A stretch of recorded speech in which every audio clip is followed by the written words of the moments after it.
Hi, I'm Rob Ferrazzo here at the Copley Square Market here in Boston, Massachusetts. So we're going to take some great strawberries back to Clio restaurant where I'm the pastry chef, and we're going to show you how to make strawberry confetti.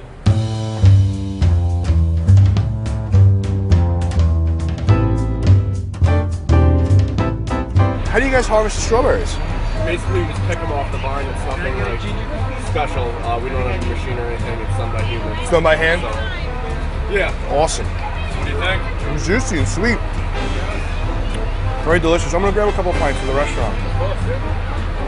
We got some beautiful strawberries here. We're going to head back to Clio and make our strawberry confetti dessert. So back from the market, I'm going to start off our dessert with the Waring tabletop mixer. So the first step that we're going to do here is we're going to add our butter, our confectionery sugar, and we're going to drop our arm.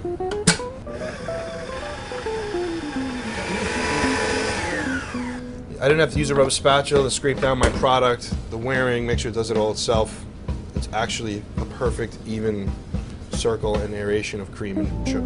So now we're going to add our cream cheese. I love that it has this little plastic guard.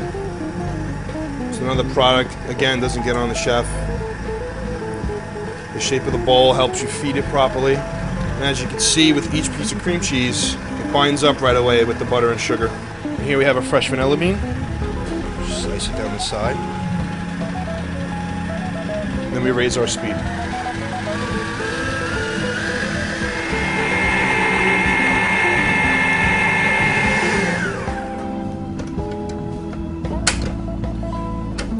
This clips right off, pops right out, and I'll show you that even after all that aggressive whipping, you can see that it's pure silver, shiny, clean, none of the product got splattered, and you have a full, perfect, aerated cream. So now we set this aside. I'm going to use the food processor to show you how we do our strawberries. So our next step is using the Waring Liquilock 3.5 food processor. What's great about this, it has an adjustable blade. So as you can see, you have different millimeters. So you have 1 through 6. And for our strawberries, we're going to use 6 because I like the thickness that it gives the strawberries. Now, I would never, ever in a million years not use a knife and use a piece of equipment to slice fruit or to slice a product. But as you're going to see here, and this just locks right in here on the stem. The speed of the blade, you can actually take these delicate farmer strawberries, and as we place them, they literally get sliced instantly with barely any bruising.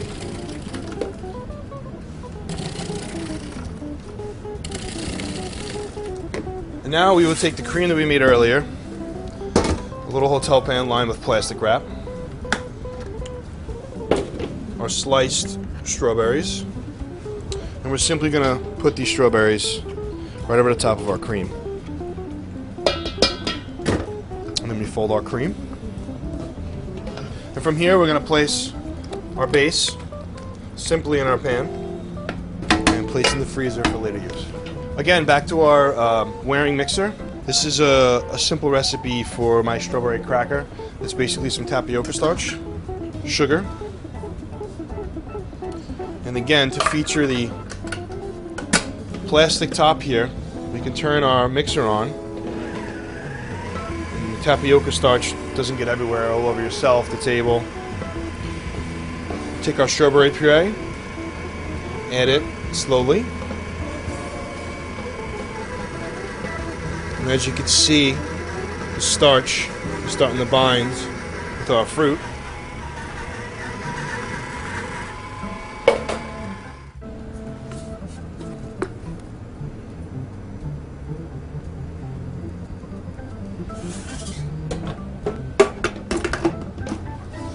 So we inject our tapioca strawberry base in our plastic tube, controlling the amount of air pressure in there. There's about good. So we tie our ends here. And then from this stage we take our strawberry tube and we poach it in a water bath for about a half hour at about 225 degrees. And then from there we actually take the product, we stick it in an ice bath to get the tapioca starch to congeal and freeze and slice thin to make our strawberry chips. Next we're going to be using our Waring spice grinder, and the best thing about this spice grinder is you can actually take freeze-dried strawberries and make a powder, and the blade is so fast and so sharp there's no gumming that appears from the natural pectin in the strawberries. We're also going to be adding some sugar, some citric acid, some taric acid. So with these ingredients, we're going to be creating our strawberry chips. So first we put our attachment here that just locks in. Using the wearing product, you actually save time in the kitchen because you don't have to get a strainer or a chinois of some sort to actually pass your powders to get the lumps out, because the spice grinder does it all itself. So from here, we take our grape powder and we simply add our sugar, our citric acid, our tartaric acid, and we combine them together.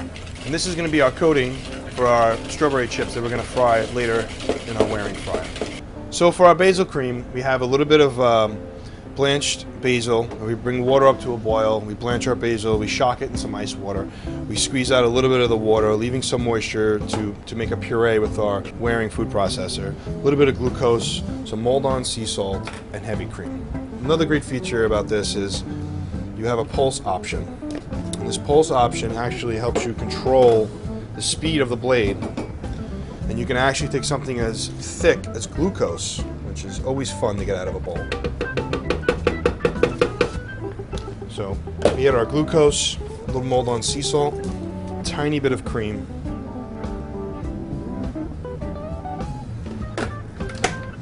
and then you have this great pulse option here.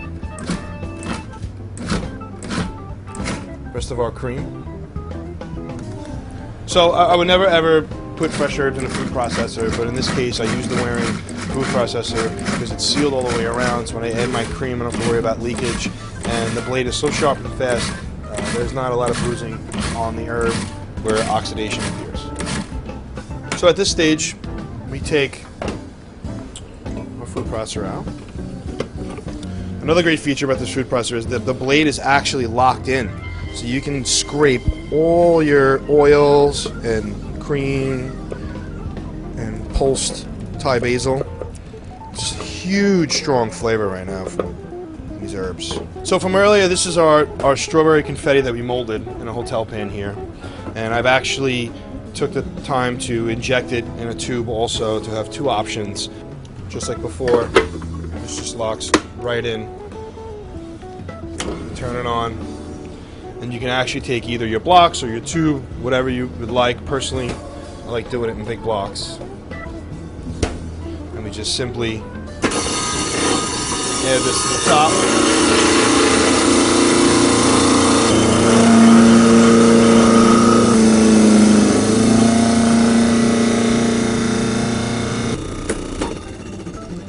And now we have this light, airy strawberry confetti. So for our plate up here, we have our crispy strawberry chips that we used our wearing spice grinder for, our local strawberries, some fresh hibiscus, floral herbs, freeze-dried strawberries, some extra virgin olive oil, and some verjus gastrique, a hibiscus puree, and lastly our strawberry confetti.